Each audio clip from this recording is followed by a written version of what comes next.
Good evening, Southwest Florida. You're looking live at the beautiful downtown Fort Myers on the River District.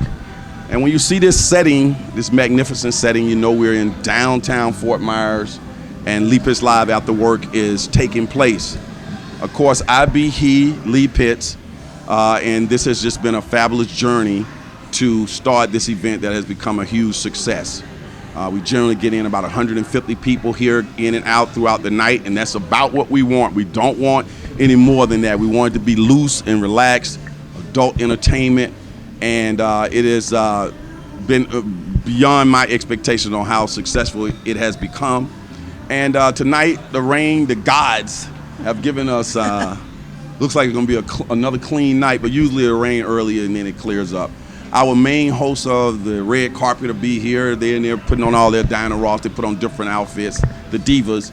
But I thought it was great for me to get the opportunity to open up with two of my magnificent friends here who have been outstanding, superb in supporting Lee Pitts Live After Work. And what they do in the arts is just unprecedented. And I think I recently read about the Florida Repertory Theater owning the purchase of the block. Yeah, we'll get you all that in, right? So without further ado, let's meet them and let's get their names and what they do. Hi, I'm Renee Pesci. I'm the development director at Florida Repertory Theater. Mm-hmm. Like Joe Pesci? Like Joe Pesci, exactly. Now, Renee, you becoming a staple on Lee Pitts Live. We see you all over your picture, all over your famous.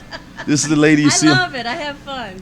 And of course, this is a thespian here. Do you do anything on the stage, by the way? No, I don't. I'm always behind the scenes. Okay. Did I use the right word, grants. Patricia? Yes. Thespian. Thespian is fabulous. Okay. And, Actorine. All right.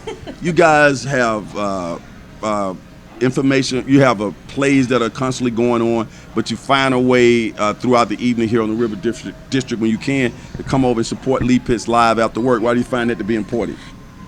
Number one, it's a pleasure. Mm-hmm. And number two, it's important to be a part of the community and to mix and what have you. Florida Rep is definitely trying to open their doors, to broaden it, and to welcome the whole community. And I've been an ensemble member for more than a couple of years. I think the first show I did here was in 2010. Okay. So we go back. And we're going to get to people still talking about your performance at the Dunbar Community School last year on Martin Luther King Day. We'll talk about some things related to this year, what people can expect. But let's go back over here to Renee. Renee, I cut you off briefly, but talk about the significant purchase and ownership that has taken place with the Florida Rep. I get them, Florida Rep, the Arcade Theater is two different things, but go ahead and kind of Sesame Street that for us downtown Fort Myers. Well, we were very fortunate this year to have a group of donors that gave us the money to purchase the entire Bradford block that the two theaters reside in. So what that does is it ensures that Florida Rep and both of our theaters will be there for generations and generations to come.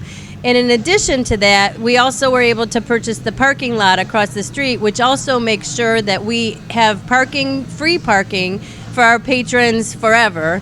And that won't be compromised. So it protects us, it protects our patrons, and we're really excited and grateful for all that to happen to ensure that Florida Rep will be here forever. Right, because if another development project came on that lot, you wouldn't have that convenient parking across there. And whenever I come there, it's always cool for me to be able to go in there and park. It's 100% important for our patrons to have that free parking and convenient right across the street. So now, the person who did that donation, is that a secret, or we want to give them some publicity? It's an anonymous group of donors, and we're very grateful to them. We couldn't do it without our donors. I'm the development director, so I do all the donor outreach and all the grant writing. And more than 60% of our ticket sales only cover 60% of our costs. The rest of it all has to come from donations and from grants. So we depend on people like that for us to provide the theater and professional theater in this area that we are able to provide. Okay, and we got to continue to do that development. You got to tie me down. We got to go to lunch and just kind of brainstorm on some other development with the television show involved in it. Patricia, your experience at the Florida Repertory Theater, certainly with you being African American, you draw a lot of attention because when we go to those plays and we look up there and we see you, we see somebody who looks like us. Tell us about the efforts at the Florida Rep to continue to bring in diverse material to our community? Well, you know what's happening right now is I'm doing Fox on the Fairway, which is a farce, and it's non-traditional casting.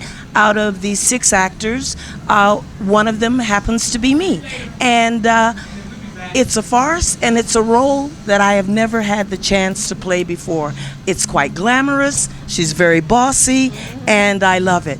So in a sense, Rep has opened their arms to me, and it's very nice to be on that stage and not be in a maid uniform. Okay, okay. You say the forest? Farce. It's Farce. a comedy. Oh, it's a comedy. Okay. High comedy Okay. slapstick. Tell people how long is it running? Promote it right now. Time and things like that. The Fox on the Fairway is running until this Wednesday, which is the 20th. So we've got about 6 more performances to go. I'll do a show tonight, do 2 tomorrow, a matinee on Sunday, and then we'll do 3 shows and close out the week on Wednesday. Talk about Patricia and her contribution to what you guys do. How excited you all to have her a part of your ensemble. Well, Patricia is a professional actor who's been in many different things throughout her career, and we're honored to have her as part of our ensemble. It's important to have that diversity in our ensemble and her expertise that she brings to the stage. I noticed that the arcade theater, when I say arcade theater, Florida Rep, either one is interchangeable.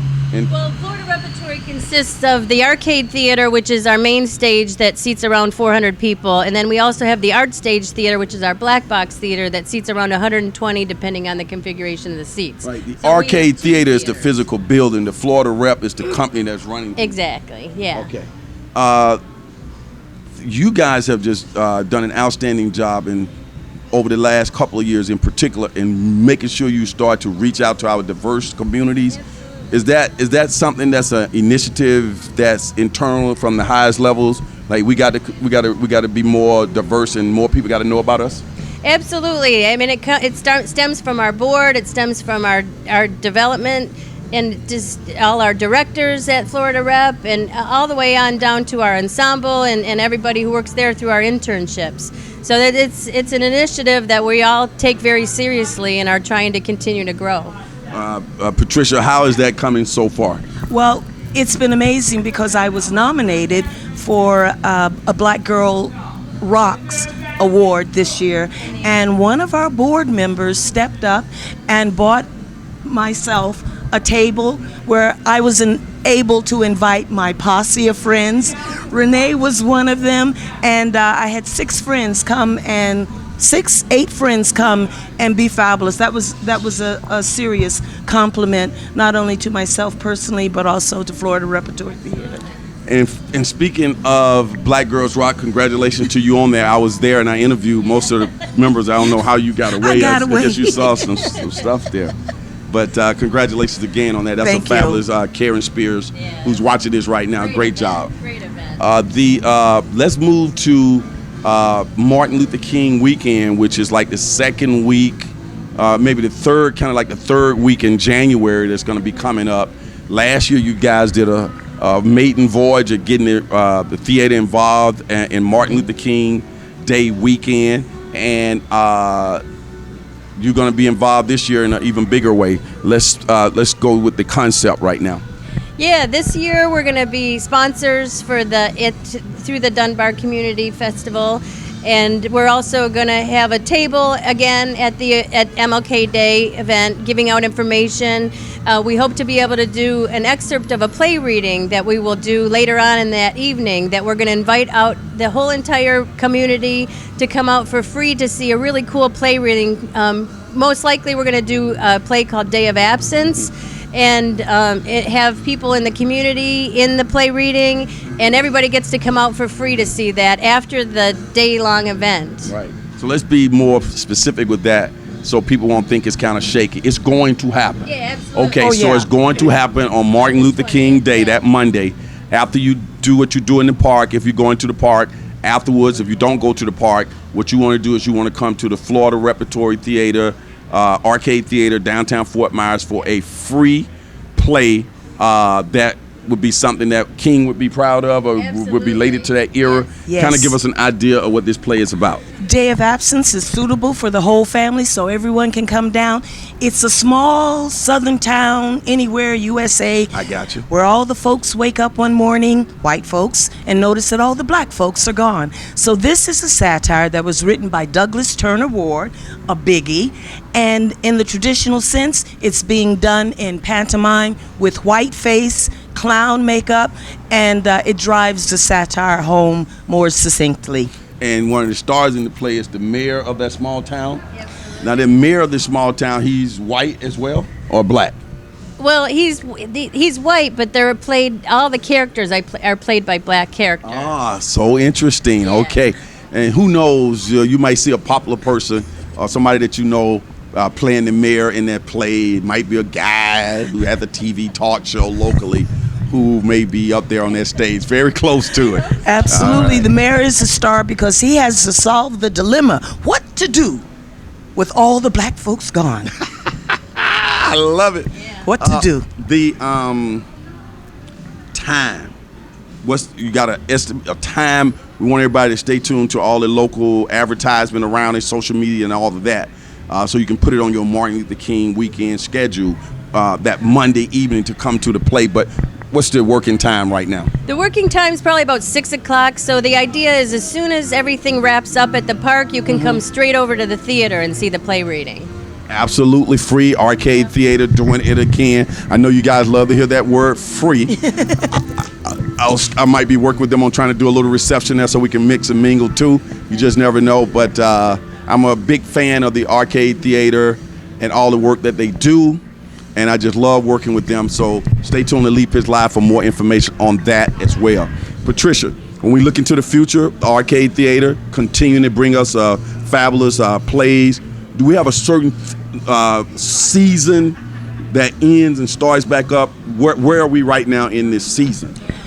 We are just starting because we have one show in the small space, one show in the other, another show in rehearsal, and don't forget our educational program goes on year-round, so it's a full-time commitment.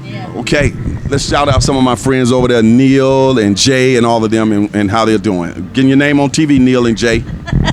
Neil Carell is out of town, or he would have been here today. About you, man.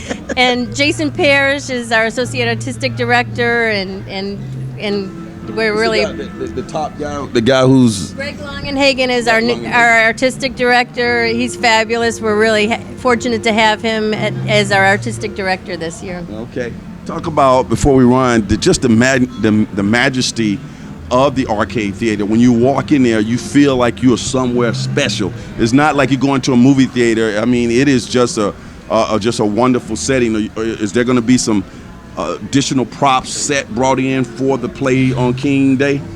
We'll see about that.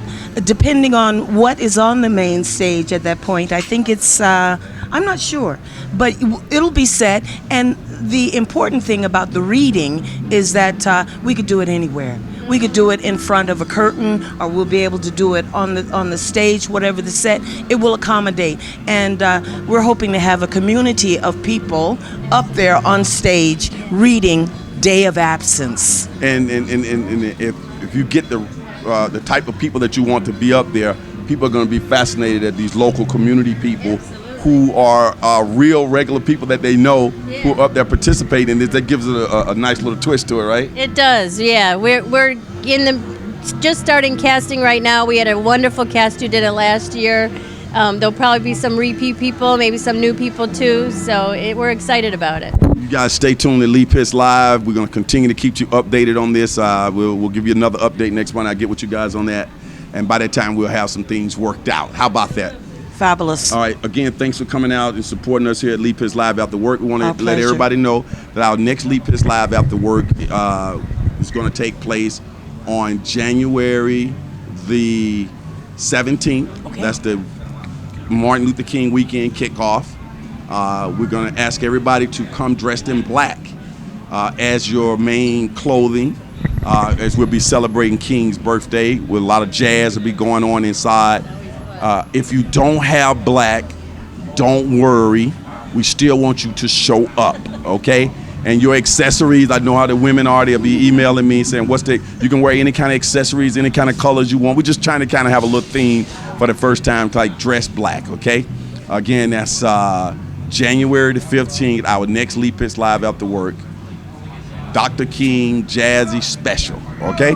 From 5 o'clock to 10 o'clock p.m. down here at Fort Myers at Club Celsius.